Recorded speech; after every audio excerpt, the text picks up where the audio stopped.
Pleased to introduce Erin Gleeson, an independent curator, researcher, and writer based in Phnom Penh since 2002. Her work is focused on knowledge and practices in and related to Southeast Asia. Select exhibitions include On Attachments and Unknown, SASA, do I say it right? What is it? Can I just spell it out? Spell what? SASAB, Yeah. Phnom Penh, and Enter the Stream at the Turn, the satellite program at Jodhpur and CAPC in Bordeaux, and the 4th Singapore Biennale 2014. As part of the Asia Cultural Center Gwangju initiative, Exhibition Histories in Asia, she has curated and authored the study Displaying Change and Continuity, Exhibition Histories in Cambodia.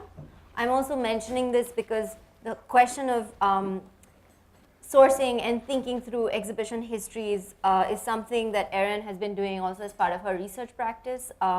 And the library and reading room at Sasa Basak is also a space which has accrued this sort of material and colleagues from the region who she has actively been engaging with. She co-founded with Vera May Fields a triennial gathering residency rooted in Cambodia, which she will hopefully also discuss with us, or we take up in the Q&A. And also some of Erin's work involves sort of long-term relationships with artists. She was also an important sort of interlocutor for us for Documenta 14 in her expertise and her long-term work with certain artists who we had invited. So thank you, Erin. Thank you. So I'm going to go all over the place because as I understood, or usually what happens is there's such a curiosity about the location in which I work, and also why I'm there because I'm not from there. And so I thought I would give, kind of jumpy examples of different parts of work in Cambodia, not only mine, but also mine. Okay. So I want to begin in celebration because at this very moment I'm graduating. I'm not in London, I'm with you. And so I wanted to mention that because I've been researching for the past 3 solid years, looking at exhibition histories in Cambodia, like Natasha mentioned. And I'm looking at them not necessarily in a way that I've seen at other exhibition histories conferences in a way, but more looking at what I call the condition of possibility in forms of display that is rooted in territoriality. So I'm trying to not think that exhibition histories begins with modernism and look back to forms that maybe were precursors to what we see in modernist aesthetics and forms and habits, which I think are also marked with territoriality. So this goes back to indigenous and animist offerings to sculptural installations in pagodas, to itinerant painting practices, to yoni linga ensembles, and then those formations in temples, et cetera, et cetera. So coming up all the way to this little white cube that I founded and thinking that somehow that there's continuities and that there's relationships between conditions of display in the past and the present. So I'm not talking about that today, but just marking that and then moving on to really look at approaches to exhibition making at Sasa Basak and methodologies of programming there. So we'll look at different examples. So I co-founded a small space which became a little institution with 6 artists in 2010, and we opened a space in 2011 in Phnom Penh, really in the center of the colonial heart of the city by the Royal Palace. We closed a few months ago, and so this is also, after 7 years, this is my first kind of talk thinking about it in an archival manner in a way. So as I chose these kind of three examples of exhibitions, I was thinking in a very different way about our work or my work. So a very brief biographical moment. I'm from Minneapolis, from the Midwest in the US, and I've been in Cambodia for coming up on 17 years, with some time in Berlin, and of course my time learning in London, but really rooted there. And before opening well, before coming, I came for the first time. I wanted to learn in Cambodia because of the S21 archive. And you'll notice throughout the talk, I'm not really going to show any other references, image references other than art itself. But some of you might know that imagery already from the S21 archive. It's been made, I mean, it's traveled. And I was so interested in how archive from genocide travels, who owns it, how it's authored, and how, for example, I encountered the archive at the MoMA in 1987, where it says that the photographer is dead, when in fact just years later I was with him. And then trying to reconcile how far away, the purpose of this archive, can be appropriated and appropriated. So this is originally why I went. I had a grant from the University of Minnesota Law School because I had studied peace and conflict resolution, human rights education, art history, and art, and I thought these things belonged together, just instinctively. And so throughout, I think my practice, you're going to see that, for me, they do belong together.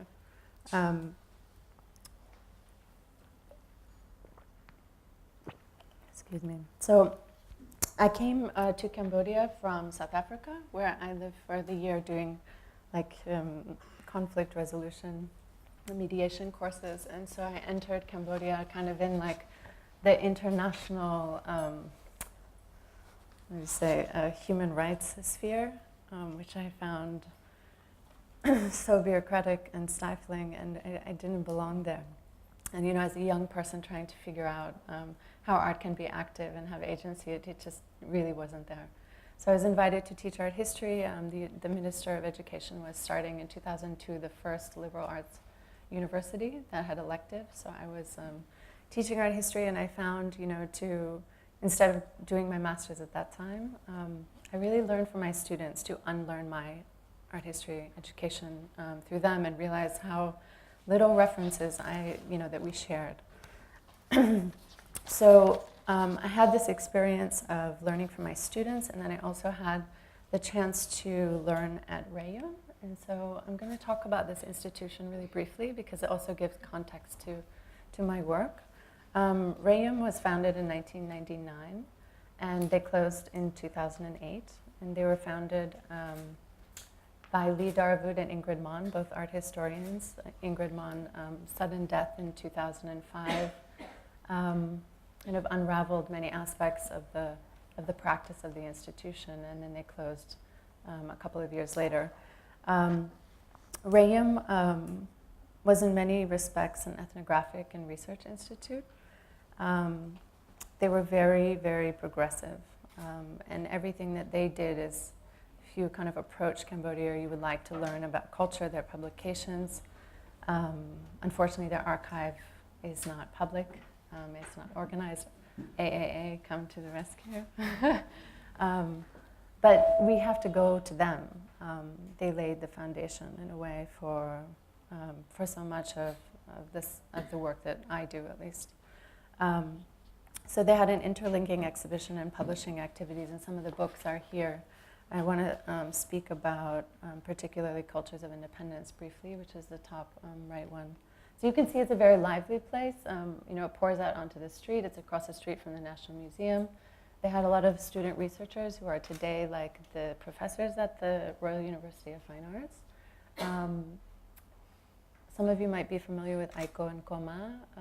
So we had a program of inviting visiting artists to the school, which was a traditional painting school. And then Darwood introduced, a contemporary curriculum, which is maybe the first contemporary curriculum. And he did that through collaboration. So these young artists went around the world performing a piece called Cambodian Stories with Aiko and Koma. And then another one would be Tran Luang, and a gang of 10 from Hanoi came over for a performance and exhibition practices without speaking for 10 days in order to practice vocabularies of using the body and using everyday materials. And in Southeast Asia, it's kind of known, and it's been spoken about by many different artists from different countries, that the contemporary maybe happened when when we touched our everyday materials, when we could move away from painting and sculpture, and we moved into our everyday. And so this is happening around 2008, 2007, 2008 in Cambodia. So Cultures of Independence is a book that seeks histories and intentions with modernist vocabularies that were shaped between 2 decades following independence. Cambodia was a protectorate of France for 90 years, and independence came in 1953. The book traces historical events and uncovers processes of thinking through interview. So the archive is just a constant presence. Its absence is a constant presence. And so it's not easy to write history and to turn to an archive to do that. And so Rayam was writing art history by oral history. They asked how to create a new architecture which incorporated ideas of international modernism while keeping a local specificity, or how to take forms established elsewhere, such as the novel or cinema, and say they are not ours, but produce these forms as ours, as Cambodian culture, they ask. The work of the independence period was threatened by the United States coup in 1970s, which led, with many other influences, to the rise of the Khmer Rouge for almost 4 years to 1979. And during those almost 4 years, it's estimated that 90% of artists were targeted and murdered. So you have this legacy of absence in the late 1970s. The Vietnamese regime, People's Republic of Kampuchea, is controlling Cambodia until 1991. An alliance that is basically the Khmer Rouge is sitting in the United Nations seat, and things are a mess. So contemporary art is shaped in this decade of the 80s, in this legacy of absence. And it's shaped kind of extraterritorially, where artists are sent to Soviet bloc countries, Hungary and Ukraine, to become masters in painting and textile design and automotive design, etc. It's being taught extraterritorially, again, in refugee camps on the borders with Thailand, and then at the Royal University of Fine Arts, and then there's a few self-taught. Louder, okay. So this is like the landscape. This is when I arrived to Cambodia around 2002. This is the types of books and the types of projects that are happening. And is that better? Yeah? I prefer this, if it's okay? Yeah? Okay. So I move on. So I had this privilege to be inside this thinking, this incredible institute, observing mainly and assisting. And then it closed, and the students, had nowhere to work, or what would they do? They wanted to be contemporary artists, but maybe that word doesn't exist. The role doesn't really exist in a way. So I founded something called Pisaq Art Projects. We had a space. I just rented a space. We made many different sets of keys, and artists were working at this space on their own. And then that's where studio visits would happen. So up to 6 artists were there at one time. And then it was also like this icon, like any other NGO, because the capital, actually the country is populated by NGOs. There were more NGOs there than anywhere in the world, I think, until Rwanda and then now Haiti.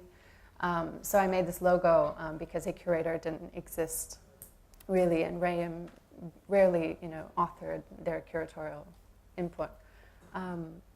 So Pisaq Art Projects, was my NGO. And one of the projects that I made was this work with Sveiken. Sveiken is a self-taught artist. However, he has training with Temple Painting Family. And he archived his life over 7 regimes. He was born in 1933, and he started painting in 1960. And this was one of the last, it was his last exhibition called Sharing Knowledge. So throughout his life, he would paint the everyday. In this sense, it's the evacuation on his way to labor camps for the 4 years, or it could be a still life of tools, across the street. So every day really meant every day. It could be sharing a meal, in the independence era. It could be the French discovering us in the forest. It could be selling noodles with my wife. It could be a bathtub at the corner of the street. So he's really the archivist.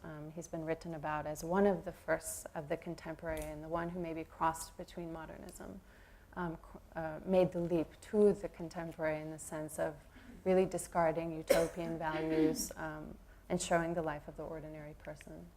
So I made a documentary film with Bopana Audio Visual Resource Center, which somebody was just in a workshop with them. And then we had this exhibition in book. And then after this, we opened Sasa Pisaq, and the kind of values from Rayam were like methodologies of thinking intergenerationally, thinking multidisciplinarily, is that a word? And thinking about art history, the making of art history. And it felt really right in our first year that we honor another painter. So we lost Vaiken in 2008, and then 2006, and then later Vanat. And Vanat was also an archivist, but he archived his incarceration at the S21 prison, and he had survived by being a painter. And so after survival, he painted his memories of torture, of being photographed. He was the first artist I met. And this particular work, Interrogation in the Pagoda, was in 2006, was in Documenta 13, after he died. And you know, I thought, how do we memorialize? I think somebody was talking about tributes. You know, how do we memorialize through exhibition when we know his work? His work is remembering, and this is the work that's always put forward of these moments. And he has his autobiography available. And I worked with his family, and we just, you know, it was such a beautiful process to come up with basically an empty space. So we decided to not exhibit anything. Instead, we decided to play his, I think you can play, Joshua, this song over there. So we decided to play this song, and it's so funny because it's about falling in love sitting on the Sante River. And I started to think afterwards that it's maybe his wife's favorite song, because it's really about falling in love with her. Anyway, but it was a very beautiful beginning of Sasa Pisaq in a way that there was nothing there, and we honored like the oldest, the second kind of master who had passed, with this space where we could imagine something that was not this, which is that place that he also had arrived to in other paintings, of being in the countryside, self-portraits, you know, just relaxing, that nobody really ever exhibited. So trying to build a different narrative in a way of a master whose work we already know in another way. And another exhibition inside the slide is really bad, is like the youngest artist we worked with. So he was born in 86, I believe, 84, Chandani, and he's from Rayum, so he was from that art school. And a lot of the artists I worked with, you know, my role in the first 2 years was very much to follow their goals, their desires. Some of them, it's the first time they ever made it. Most of them, a solo exhibition. And it was a test also of... Sorry, Sharja's asking to speak louder. Sorry. It was the first time a lot of them had made a solo exhibition. And it was a test for us to see, you know, what does that mean? I think in one of the talks, you know, the Sharjah Biennial, why not ask again? I mean, everything we were doing was so novel, even though it's very basic, you know, it's not novel, but in the context it was. So what would a solo exhibition bring them? And what kind of networks might open? And so the idea was building an audience as well.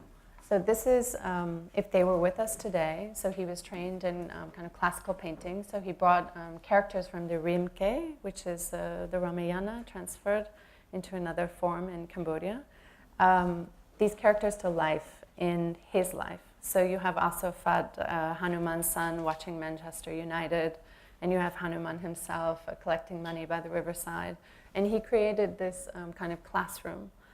And you know, I have to say, building public programs around this content was such a humbling and challenging work for me, because a lot of the knowledge of the artist is very embodied.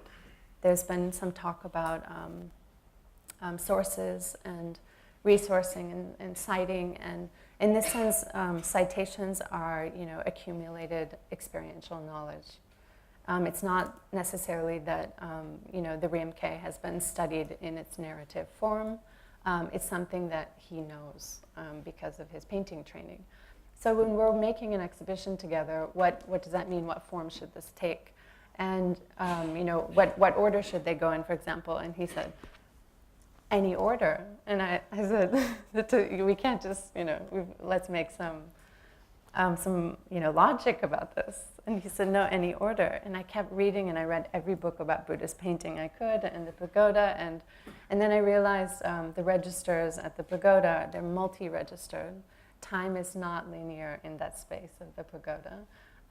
These characters cross over time and through, each other. They don't belong to a specific time. They have relationships with each other, but they don't belong to a linear narrative in a way, because their representation is used from, moral extension, or, they're always kind of present with us teaching us things. So, it results in this. So the public program of this also is like going shopping in a way, for something that relates to this knowledge, but maybe from a different time and maybe even a different place. But the idea was to try and find an archive, to try and find a source that could be conversant with this, that could texture this.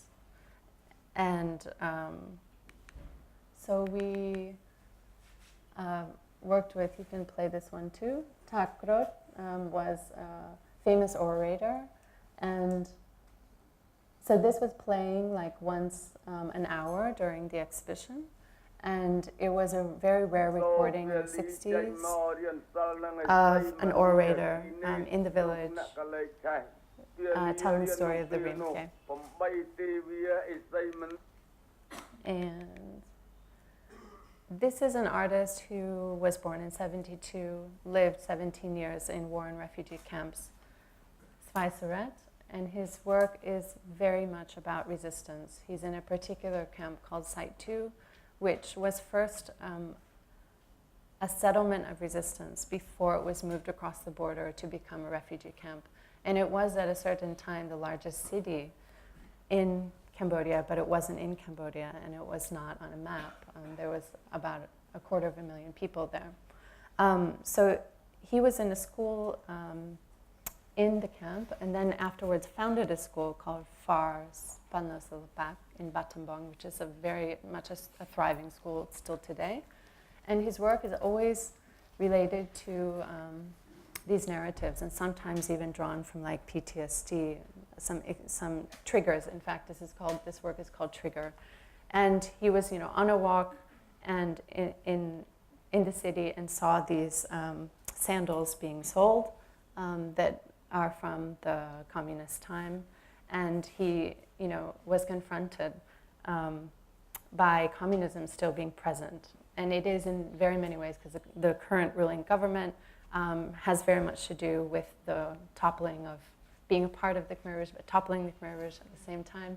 And so he bought this motorbike and all of its sandals in the way that it was being sold. He put it in his garden, and he thought, how can I reconcile my trauma with this? And so, he ended up, after 6-7 months walking past this every day, he ended up kind of building up this motorbike for sale with these flashing LED lights. The communism is for sale, and complemented that with, there's an LED up on the top. And this is the word eat in Khmer. There's 17 words for eat, and it's based on class, rural, urban, Buddhist, royalist.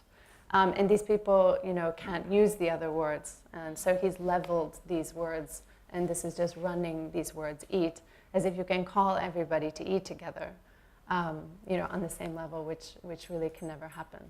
And then he's this performance kind of chewing and spitting out this shoe, which is a kind of double nod to Jürgen Teller's Warhol eating the hamburger in this really mundane way, and also Charlie Chaplin, the gold rush in 1925, this kind of capitalist, communist critique in this body of work. So 3 very different, totally different approaches. And so this is, when you came to Sasabasaka, it wasn't that it was my vision, in these first years. It was very much about finding channels in which to be with the artist to realize what they needed to realize. And some of them went, to Documenta, and some of them went to APT, and some of them stayed at home.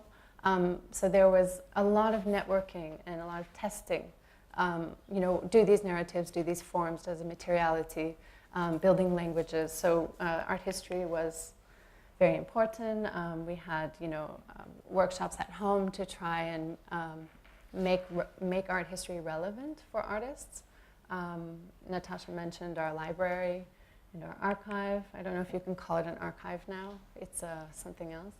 And then, all the way to making kind of the first official conference on art history at the MoMA with Cornell.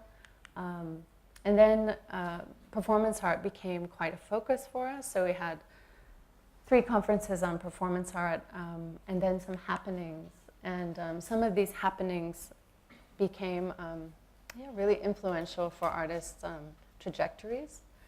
This is Tit Kanita's Heavy Sand. And again, I'm not going to show the images from the press or the images from reality, but let this work, speak to it.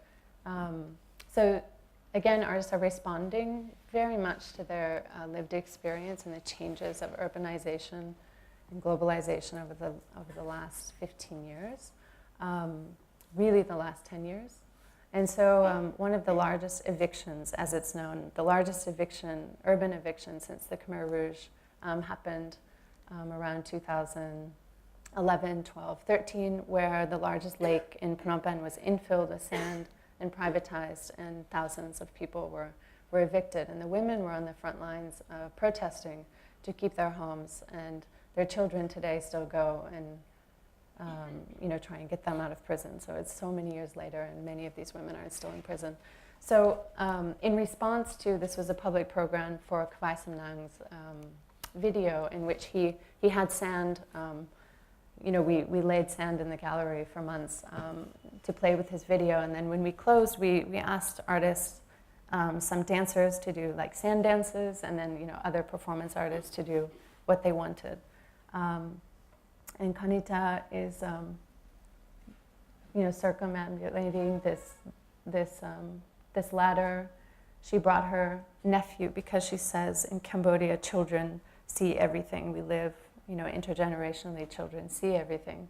And she ends up, carrying this heavy burden of the water, and then burying herself in the sand. So we won't be able to see all of it. But here she's masked, and she's really implicating everybody in the room as she's walking around. It's a very powerful work. And then I think I'll close on this, the fields, and then perhaps we might walk into another body of work that's on here. So that kind of work, I would say, at Sasabasak was, again, really artist-led. What did the context need? What did the artist need? And how can we build connections for them in order to not just be at home, but to get them out? Because, after there's only 6 or 7 small spaces. And they're not dedicated to contemporary art, and they're not a dedicated gallery space. So what I realized needed to happen, I thought needed to happen, and this kind of speaks to a few things that I think have already been spoken to tonight. And that is as a space for non-art, and in a way I think about this as that, a place that is really non-institutional. And the power of making spaces for this type of thing in our relationships and within our institutions. So I co-founded Fields with Vera May in 2013, and it was a critique in many ways, a critique of the nature of academic fieldwork, living through what it means to have art history written while you're working, and then how academics would be approaching artists and the faults of translation and the faults of stopping in and leaving, and what art history is written after those when it's not being written, at home yet at that time. So also I find that, just by observation, that this field work was not afforded to the artists, right? So it's afforded to those writing, but the artists themselves are not moving, even within their own country. So the references that come from the academics are not those, of the artist, but even within the context that the artist is living and not the visitor. So we're trying to level that in a way, this project. And then Fields is also critical of the repeat forms and result-driven expectations of institutional collaboration. So, we expect certain forms. We expect an exhibition. The New Zealand funds that were so generous to us, first wanted us to make a book, make an exhibition, and then we decided, can they trust us to do something totally crazy that have no result? At the end, we're not going to promise you anything. But we are going to be together, and we are going to learn together, and this is our format by which we're going to do that. So to kind of push for spaces like that in our work. And then it values multiple ways of knowing, and particularly is interested in notions of the unknown and the never knowable. So what we did is we were like 15 people from 8 countries. We were together for 18 days. And now we've done Fields 2, and I can say Fields 1 was such a dream, like a different time space, because we were not on our phones. We were not, I don't know how 18 days, that we could have managed to be together so present, on buses, on boats, hiking, sowing rice, making tools. I don't know how we managed. It's a very different time space. But to introduce some of the activities, so we really went around the country asking scholars who dedicate their lives to trying to discover something, to prove something, but knowing they may never know. And even if they know another technology is going to come over and strip them of their entire life's work. So this idea of approaching experts that do not know and will maybe never know. So the top is like LiDAR, the technology we use to scan the moon is now being used for a lot of archaeological sites. And so we see a grid at Angkor in the 11th and 12th century, and then modernism is like the modern city happened, then. And then on the right, it's very interesting. It's Martin Pokingham is looking at the trash of the artisans at Angkor Thom. So what can we learn when we look at the bronze foundries, the trash of the bronze foundries? Any steps closer to who it was or how it was that people were an artist then. He's interested in that question of what not just the artisan in a way, but the life of the artist in the 11th, 12th centuries. And then here Kanita is the performance artist. And I do definitely say that, these artists that are exhibiting are also artists that are moving in spaces like this, who are involved in the conferences. So it's like a density of many years of learning together. So there she is at the Angkor Conservation Center, which is private. And so you see more sculpture here than you do, throughout all of the temples at Angkor, because these bodies are threatened. Threatened from looting, and so there she is with her Yushnishna, amongst all of these heads, and it was a very emotional moment for, I think, especially the Cambodian artists to see this segregation in a way. And then we spent a few days with indigenous Bunong community. So they're doing medicinal archiving on the top, learning about that. We got lost, looking for this bunker of a prison, pre-Khmer Rouge prison. The value, this is Erin Runjang, talking like crazy, just the value of we called them, so we had pool schools, boat schools, every day we had school. That was drawn from a text that each person brought, and that text could be absolutely anything. So the value of bringing any way of knowing, and that we must meet together to spend hours on that way of knowing or that way of bringing something forward. And then black and good and bad magic, black and white magic. So meeting with somebody who curses and somebody who tries to bring forth life or bring forth darkness.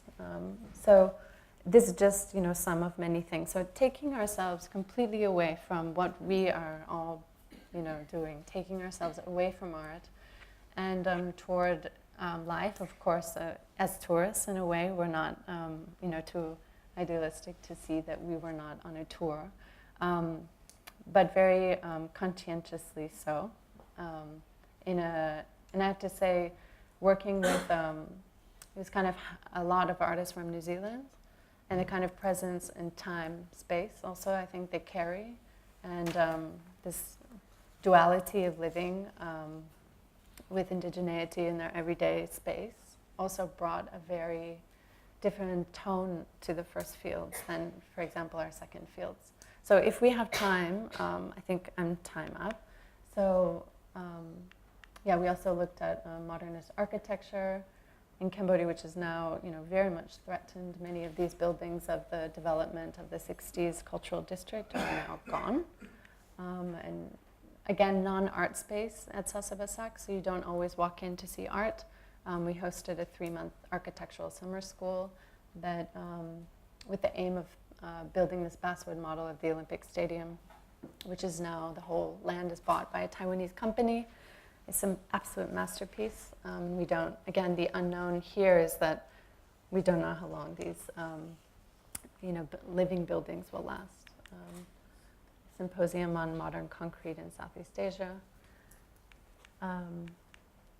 And then this is Fields 2, so if we get to it, we can go to a very different type of exhibition. Is kind of after artists had already, many of them made their careers, different trajectories, and didn't need a solo exhibition at home.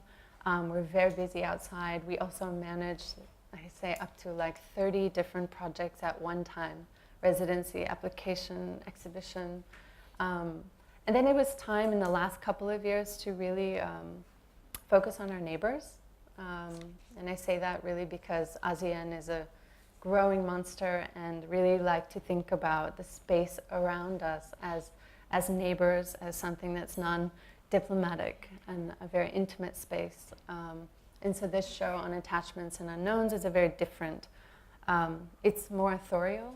It's a show, that I curated. It's not, with May Ngawanish and Ben Valentine.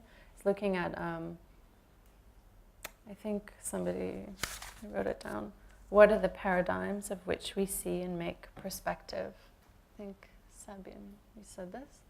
And I was wondering, in Southeast Asia now, it's basically now fully dictatorial. There's just an amazing turn in Malaysia, where a former dictator came back as a non-dictator and won, which was very exciting. But it's getting, in Cambodia right now, in Thailand, it's getting very tough.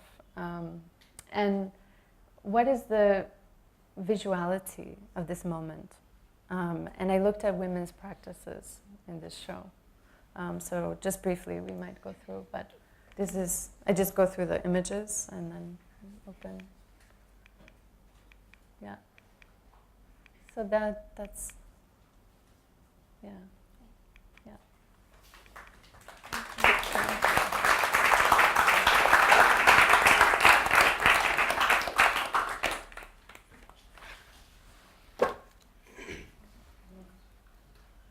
Erin, could you Yes. Perhaps talk a little bit about your, because you're one co-founder and you're working also with the Artist Collective. And it's also after meeting with some of the artists in Vietnam and Cambodia, you can sort of also sense how much of artist as organizer, has been, and you mentioned it to an extent, but what do you feel about that role today? Do you feel that there is still that kind of level of contribution and making of models, where artists are continuing to play that role as organizers, as archivists, as pedagogues, as the sort of landscape also internationalizes around us for these practitioners? Yes. The six co-founders, Steve Silipak, that is the acronym SASA, Pisaq. So they have their own space, Pisaq Art Projects. So we came together through a friendship of the founder of Steve Silipak, Vendi Ratana, and myself. He was a student of mine before he ever took a photograph. And we definitely, through my work at RAIM and with Sveiken, this valuing or the power of, when you just have a few who are imaging, then you see the power of what an archival practice or a documentary practice in a way can do when, if you go to the archives, they're really colonially written. So almost all knowledge, if you want to access about Cambodia, is written by the other, is written by non-Cambodians, and is hard to access work, not only because of language, but literally because it's hard to access. A lot of it is in France, and now there's Bopana, which is trying to bring a lot of that back. And so the collective is, they were very passionate in saying, we need to make our own images of ourselves, and we need, to counter this colonial and tourist archive of what we look like. And so they still do that. They are now a collective that have shrunk to 3. The original founder is out, the others are out, but the 3 are still running a space. And we had collaborated in the sense that they exhibited at Pisaq, but they also have a residency program. And it was in the White Building. The White Building is now in that cultural district, and it was just raised, one of the last buildings to be raised. And that building was a very special place in that it kind of reincarnated different movements and moments and decades of artists. So there was, it was like a fertile, not a fallow, incredibly fertile place in which to make artists. So they located themselves there. Because the parents, the elders there were friendly to art, because many of them were boxers, which is an art form, chess players, an art form, puppet makers, so beaters for costumes, filmmakers, etc. And living in the very first multi-story civil servants' quarters in the city built in the 60s, and now that's gone. So they moved, and their program has now changed, actually into something that's a little bit more like Pisaq exhibitions program residency. Yeah, but for example, these women, all of these women have a very significant role in the communities in their country. So they're founders of, Ilan is working with zines and also film, and Anosha is founder of Purin Pictures, and Sam is running the Japan Foundation space in Chiang Mai, and Nguyen Trinh Thi is the founder of Doc Lab in Hanoi, one of the major place for the moving image in Vietnam. So everybody is an organizer. Kiri Delena from Philippines is indigenous rights activist, filmmaker. So yeah, people are involved. You can't just, in a way, like maybe always, you're not just one thing. Mostly people are involved. And in Cambodia, especially, I think in Vietnam too, those systems are not necessarily public, also in Thailand. These, public is not offering you, resources to build infrastructure. You must become the infrastructure. Mm-hmm. So in order to be an artist, you have to build your own infrastructure in which to be it. So, yeah.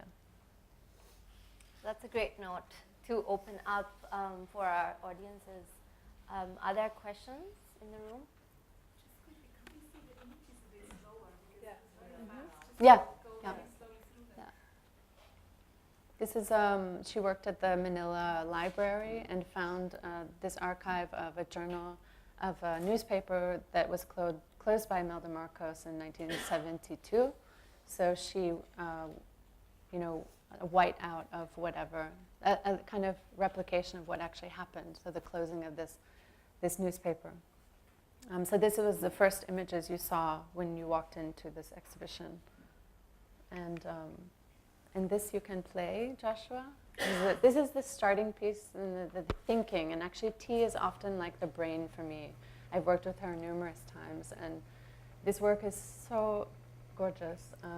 Also, she studied journalism and filmmaking, and again, a journalist reference. She amassed all of these archives of from journalists in which they were sent out to document something. And all that they can document is, pointing to the land. What happened there? And we don't know. But this is the proof. This is the visual. This is what happened. We don't know. And I just see, through all of these women, they're. What does it mean to live, in a dictatorship and not be able to, or know the consequences of showing a proof or articulating oneself, which is a practice we see in Singapore very often. Is you can spell everything out, your boundaries because your money's coming from the government. It's fun. Almost everything you do in Singapore is funded, so you know your boundaries. But in most of the other countries. There are serious censorship laws, written or unwritten, but more and more written. And so the kind of poetics of the visuality that, might be this moment in time. And, I think this is actually all of them. This is a Vietnamese artist who did residencies with us in Cambodia, looking at stateless people, stateless Vietnamese peoples, living on the waters mostly, and then redacting, coloring, hand coloring in these very small postcards, like images of after living with them for many weeks. And then another kind of redaction. This is Emily Pio. She did an Instagram 365 days. She's a tailor. She's an artist, but her work is a tailor. And so this was like Myanmar was now online after decades of so much surveillance. And so playing with that idea of being public, but being surveyed, being able to be public. This was a beautiful work by Som. So this book, she looks at censored books in Southeast Asia. And this was censored in Thailand, but it was never censored in Cambodia. And she binds these books. It's called Banned Books Project. So when you see the exhibition, you only see a bound book. But then in our library, you can access that book. And this was written by two Swedish, it's a gorgeous book, Swedish photographer and writer who were communist right before the Khmer Rouge came into power. It's a gorgeous book. Minstrel Creek, she calls this green space a domestic space. She works at home quietly, and she reorganizes campaign material into her own worlds on this, what we usually think of as this, this gridded. She calls it gridded ghosts. And Pa Ho Her, she is Hmong, born in Laos, living in Minneapolis, and again, domesticity of these plastic flowers that her mom, her aunties keep, and then as a diptych.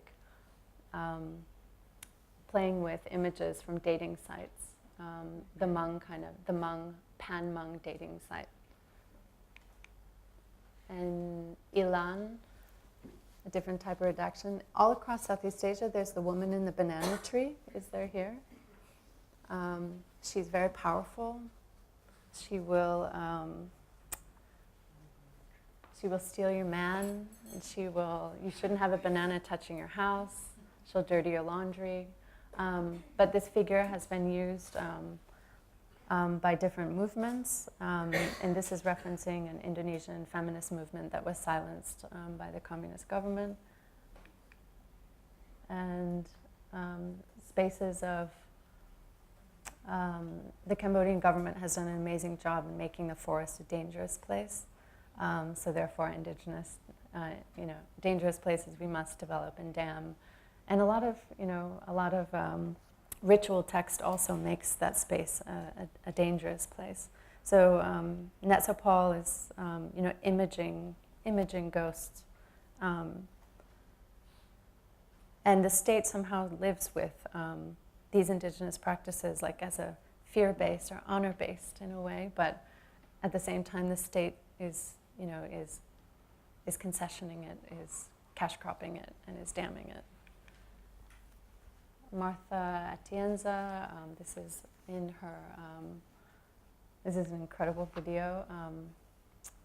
Atino, it's an indigenous island, and it's layered with history. So you see Catholicism, and you see the Pope, and you see the famous boxer, and you see, so there's a parade every year. This is an ongoing work, so it just gets longer and longer, where she's documenting with children. It's a much larger project of documenting this parade.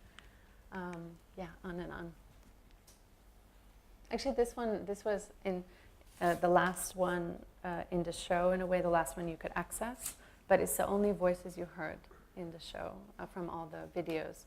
And Taiwan, is having trouble belonging. There's a question for Taiwan, for Hong Kong, for the colonization happening from China all across the region.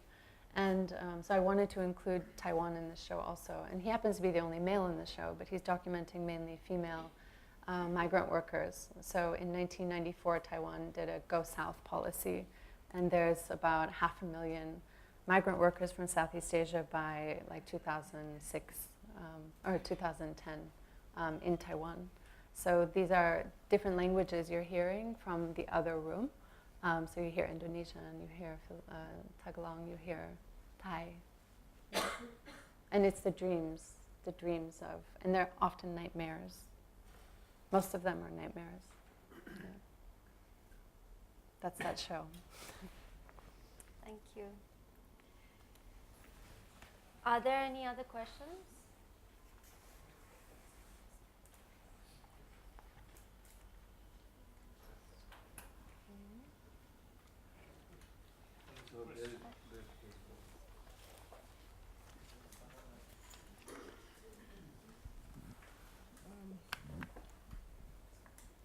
Yeah, I'm Nobina Gupta. I'm a practicing artist and a curator also. I would just going through the whole presentation. It's very interesting, but I would like to know, when you're working with young artists who are doing their first solo, then you're working with artists who are or have already done solos and they're very established. So there's a difference of responses. There's a difference of the work process or interacting with sources and expressions. So what is your role when you are dealing with different kinds of people and producing an exhibition or a collective? That's a good question. I mean, I would say most of the artists, had their first solo show, and so they might have become artists by the third or fourth time they showed with us, leading artists. And this is really a case study, for a student, is that, I don't know if that's so right, I don't know if such a young artist who maybe is articulate at home, should be all over in the highest platforms, so young. And maybe it's good, maybe it doesn't matter. But my role, I would say, is just always to be there as a friend, a conversationalist, a critic, to realize what they wanted. We could do a lot on very little budget in our context, so it was not necessarily the issue. It was about realizing what they wanted really at home. I think the voice was very much for home, because the international art world didn't exist in the first couple of years of their making.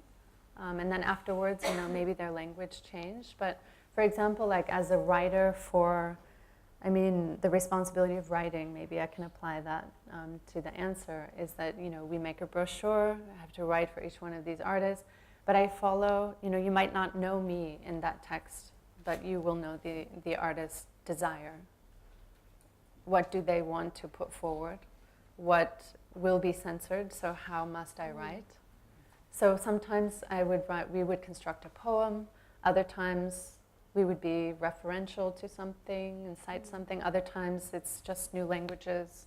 And it really depended on where they wanted to go. What did they want to communicate, and very much with the audience of being home, or the censors of being home as well. Yeah. I'm just going to ask a quick question, because it was something that we discussed more when we were sort of in conversation at the back end, and then I'm going to give Saurabh a chance to ask his. But since in the very beginning, you sort of mentioned this important sort of reflection that's part of your research, which is to not think that exhibition history begins with modernism, but also to think about the indigenous and animist offerings, or certain sort of iconography that is within the public sphere, and at the same time there is this exhibition form that belongs to sort of royal palace exhibition, and how that predates the modern but becomes an important typology. And just for the audiences, I think it would really help to anchor this with one example, if you could. Yeah. I will speak to Tang Tok. She's mentioning this royalist form. So this was the subject of my dissertation. And Tang Tok is something that it's called an exhibition. It's at the Royal Palace from around 1890 up until around 1990. It has some ruptures based on who's in power. But the idea that the palace is opening to the public, the doors are open, it's free, it's annual, it's 4 days, and it's an exhibition.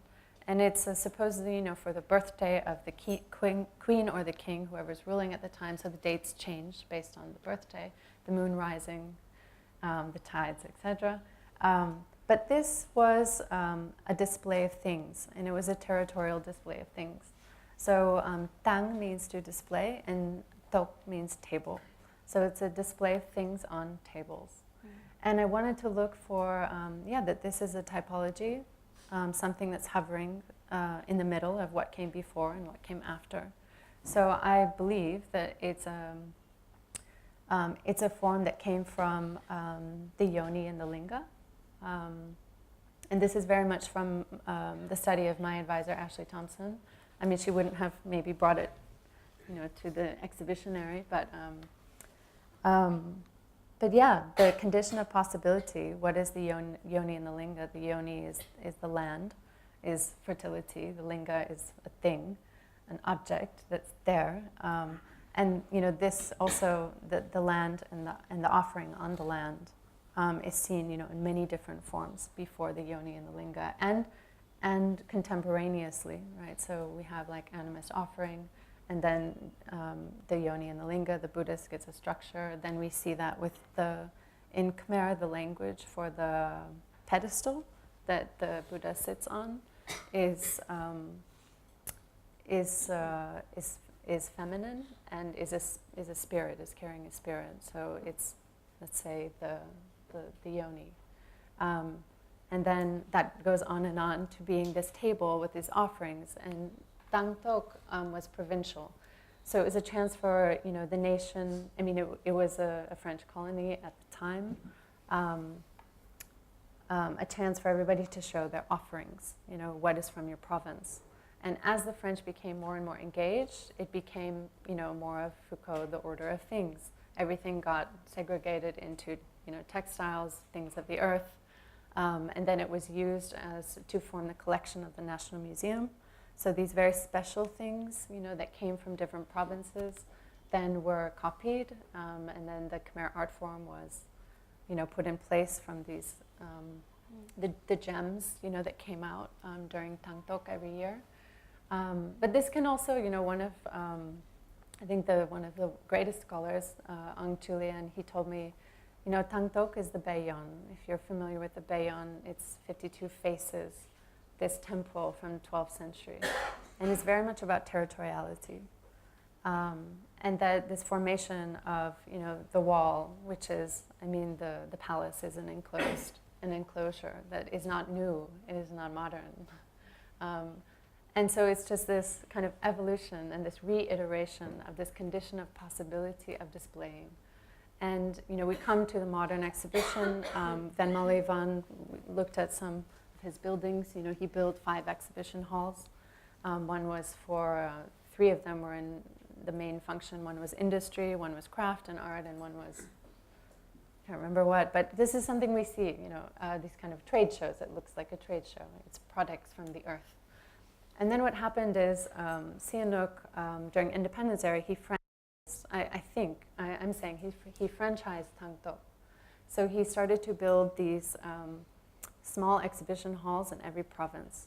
And at the same time as creating a province, he would create an exhibition hall for the things of that province. And architecturally, it was from the materials of that earth, from that province. So stone here, bamboo here, to reflect that. So I think that Thang Tok is like, a typology of something that came before. And then we see, what is the white cube? And it seems so detached from that, but, I don't bring myself to think about that in my research. But there must be something, there too.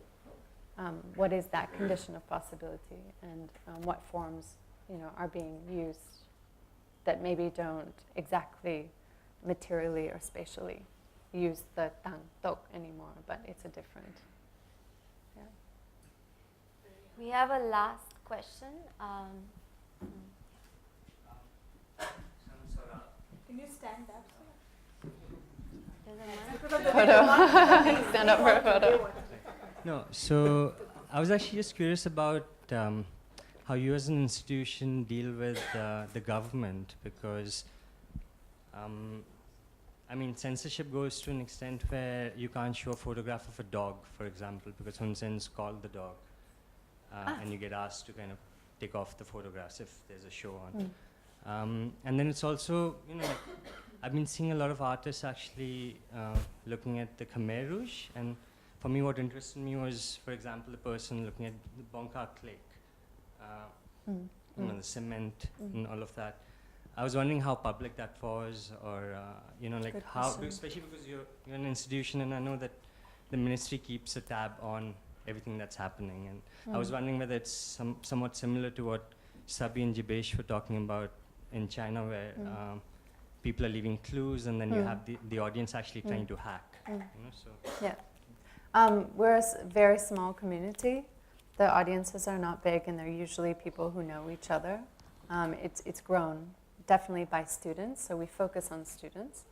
So, for example, the heavy sand performance, or that performance, is really invitation only, and this caused it caused a problem. But it caused a problem because the within the family of that artist was there who works at the ministry, and there were definitely threats.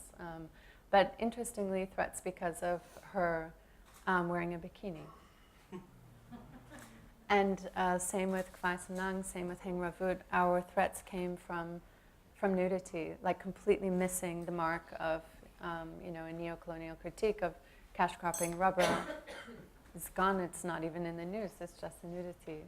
So in that sense, it's like a safety net. It was, but, is it? Because why not have the reality of that work? That's the goal of sharing. But in the heavy sand, it's only now, like, we didn't show that work for 3 or 4 years because she didn't feel safe. And we as an institution also.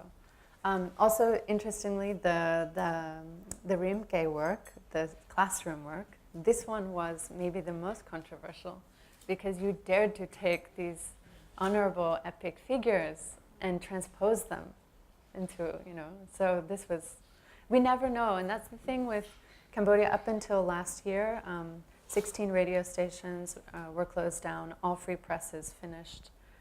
It's a one-party state. I mean, voting is today. There's 15 parties on the ticket, but most of them are new. And I can't speak right now either, because it's really now become a very censored space. And China has just gifted surveillance system for 3 cities.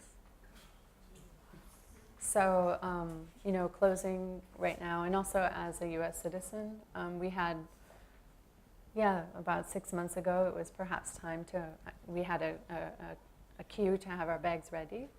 So it wasn't until like 64 that, the American embassy was, was looted, et cetera, and there was targeting of Americans. So that's happening again.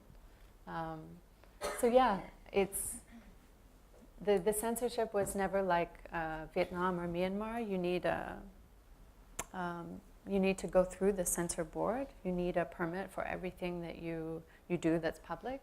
We have no system like that. In fact, because the ministry, we're close to the ministry, in fact, and a lot of my colleagues work in the ministry at SOAS in London. So it's not really that. They know, and we work together, students, a lot of students, and they don't have the resources. They're really, really education and culture is the lowest on the funding scheme for the ministry. So it's not enough resources to come and watch, what people are doing. And we formed, through these two incredible women with UNESCO, formed a cultural task force. So actually we all now, work together through UNESCO with the ministry, and we do have the Prime Minister's signature and the Ministry of Culture signature on the first cultural fund. And so we're working together.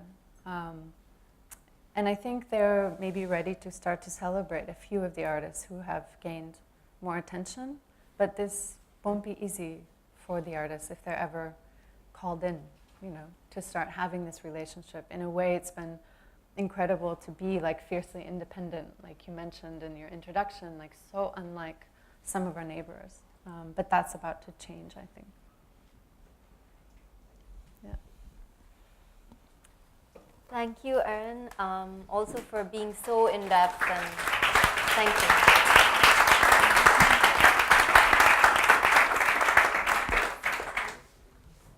We've come to the end of our day one. We're starting early tomorrow, and we have 4 speakers tomorrow. Priyanka? Adam is the first speaker.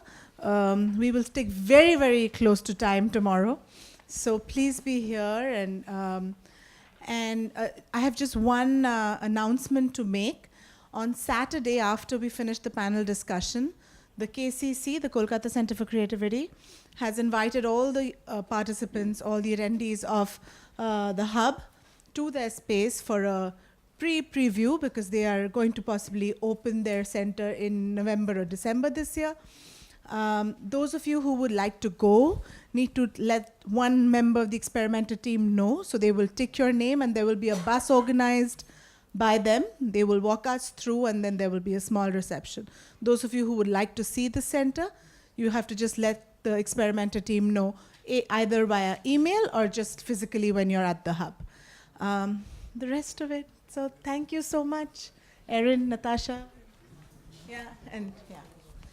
The presenting curators, just stay back for a minute. The rest of you, we will see you all tomorrow morning. Thank you. Good night.